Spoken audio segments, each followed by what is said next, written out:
ವಿದ್ಯಾರ್ಥಿಗಳೇ, ಈ ವಿಡಿಯೋದಲ್ಲಿ ನಾನು ಎಕ್ಸ್ಪ್ರೆಷನ್ಸ್ ಮತ್ತು ಅವುಗಳ ಮೀನಿಂಗ್ಗಳನ್ನು ತಿಳಿಸ್ತಾ ಇದ್ದೀನಿ. ನಿಮಗೆ ಪರೀಕ್ಷೆಯಲ್ಲಿ ಎಕ್ಸ್ಪ್ರೆಷನ್ಸ್ ಯಾವ್ಯಾವ ಪಾಠದಿಂದ ಕೇಳ್ತಾರೆ ಅಂದರೆ 7ನೇ ಪಾಠ ಗಾರ್ಡನರು, ಮತ್ತು 11ನೇ ಪಾಠ Japan and Brazil through a traveller's eye ಆ ಪಾಠದಿಂದ ಕೇಳ್ತಾರೆ. ಅದು ಬಿಟ್ಟರೆ 13ನೇ ಪಾಠ where there is a wheel ಪಾಠದಿಂದ ಕೇಳ್ತಾರೆ. ಈಗ 7ನೇ ಪಾಠ ಗಾರ್ಡನರ್ ಪಾಠದ ಎಕ್ಸ್ಪ್ರೆಷನ್ಸ್ಗಳನ್ನು ಅವುಗಳ ಮೀನಿಂಗ್ಗಳನ್ನು ತಿಳಿಸ್ತಾ ಇದೆ ನೋಡಿ. ಡ್ರೈವಿಂಗ್ ಫೋರ್ಸ್ ಅಂತಂದರೆ ಮೋಟಿವೇಶನ್ ಅಂದರೆ ಪ್ರೇರೇಪಣೆ ಅಂತ ಅರ್ಥ.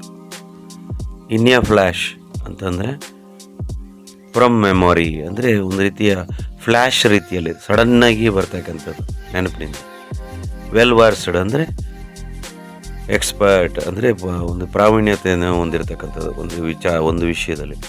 Stay on, work over time ಅಂತಂದರೆ ಜಾಸ್ತಿ ಕೆಲಸ ಮಾಡ್ತಕ್ಕಂಥ ಸ್ಟೇ ಆನ್, ಹಾಗೇ ಕೆಲಸದಲ್ಲೇ ತಲ್ಲೀನರ ಆಗಿರ್ತಕ್ಕಂಥದ್ದು. ಶೈ ಅವೇ ಅಂದರೆ ಅವಾಯ್ಡ್. ಶೈ ಅವೇ ಅಂದರೆ ಒಂದು ರೀತಿ ಸಂಕೋಚವನ್ನು ವ್ಯಕ್ತಪಡಿಸೋದು ಆಗ್ತಕ್ಕಂಥದ್ದು ಅಥವಾ ದೂರ ಇಡ್ತಕ್ಕಂಥದ್ದು. For better or for worse, for good or evil ಅಂತ ಅದರ ಅರ್ಥ. ಅಂದರೆ ಒಳ್ಳೆಯದಕ್ಕೋ ಕೆಟ್ಟದಕ್ಕೋ ಅಂತಕ್ಕಂಥ ವಿಚಾರವು. ಗೆಟ್ ಔಟ್ ಆಫ್ ಹ್ಯಾಂಡ್ ಅಂದರೆ ಅನ್ಕಂಟ್ರೋಲಬಲ್, ಅಂದರೆ ಒಂದು ರೀತಿ ಕಂಟ್ರೋಲಿಗೆ ಸಿಗದೇ ಇರತಕ್ಕಂಥದ್ದು ಅಂತ ಹೇಳ್ಬೋದು ನಾವು. ಗೋ ಆನ್ ಅಂದರೆ ಕಂಟಿನ್ಯೂ, ಮುಂದುವರಿಸ್ಕೊಂಡು ಹೋಗ್ತಕ್ಕಂಥದ್ದು. ಬಿ ಇನ್ ಎಫಿಕ್ಸ್ ಅಂದರೆ ಇನ್ ಕನ್ಫ್ಯೂಷನ್ ಅಂದರೆ ಗೊಂದಲದಲ್ಲಿ ಇರ್ತಕ್ಕಂಥದ್ದು. Fumble for words, find hard to speak ಅಂದರೆ ಕಷ್ಟಪಡ್ತಕ್ಕಂಥದ್ದು, ಹೇಳೋದಕ್ಕೆ ಒದ್ದಾಡ್ತಕ್ಕಂಥದ್ದು ಆಗ್ತಕ್ಕಂಥದ್ದು.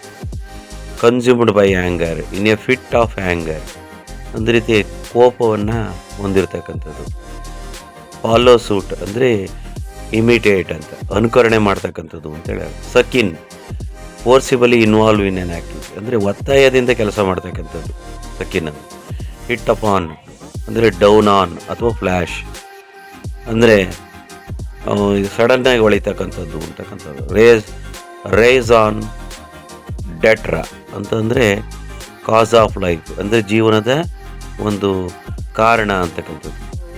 ಲುಕ್ ಆಫ್ಟರ್ ಅಂದರೆ ಟೇಕ್ ಕೇರ್ ಅಂದರೆ ಎಚ್ಚರಿಕೆ ವಹಿಸುವುದು ಅಂತೇಳಿ ಅರ್ಥ ಕೊಡುತ್ತೆ. ಗಿವ್ ಅಪ್ ಅಂತಂದರೆ ಸ್ಟಾಪ್ ಡೂಯಿಂಗ್, ಯಾವುದಾದ್ರು ಕೆಲಸವನ್ನು ಮಾಡ್ತಾ ಇರ್ತಕ್ಕಂಥ ಕೆಲಸವನ್ನು ಬಿಟ್ಟು ಬಿಡ್ತಕ್ಕಂಥದ್ದು. Start off, begin to move ಅಂದರೆ ಚಲಿಸೋದಕ್ಕೆ ಪ್ರಾರಂಭಿಸ್ತಕ್ಕಂಥದ್ದು ಅಂತೇಳಿ ಅರ್ಥ ಕೊಡುತ್ತೆ. ಫ್ಲೆಶ್ ಆ್ಯಂಡ್ ಬ್ಲಡ್ ಅಂದರೆ ಫಿಸಿಕಲ್ ಎಕ್ಸಿಸ್ಟೆನ್ಸ್ ಅಂತ ಹೇಳ್ತಾರೆ, ಅಂದರೆ ದೈಹಿಕ ಅಸ್ತಿತ್ವ ಅಂತ ಹಾಗೆ ಬದುಕಿರ್ತಕ್ಕಂಥದ್ದು ಅಂತೇಳಿ ಅರ್ಥ ಕೊಡ್ತದೆ. ಈ ವಿಡಿಯೋ ತಮಗೆ ಅರ್ಥ ಆಗಿದೆ ಅಂತ ಅಂದ್ಕೊಳ್ತೀನಿ. ಈ ಚಾನಲ್ಗೆ ಇನ್ನೂ ಸಬ್ಸ್ಕ್ರೈಬ್ ಆಗಿಲ್ಲ ಅಂದರೆ ಬೇಗ ಸಬ್ಸ್ಕ್ರೈಬ್ ಮಾಡ್ಕೊಳ್ಳಿ. ವಿಡಿಯೋ ವೀಕ್ಷಿಸಿದ್ದಕ್ಕೆ ತಮ್ಮೆಲ್ಲರಿಗೂ ಕೂಡ ಧನ್ಯವಾದಗಳು.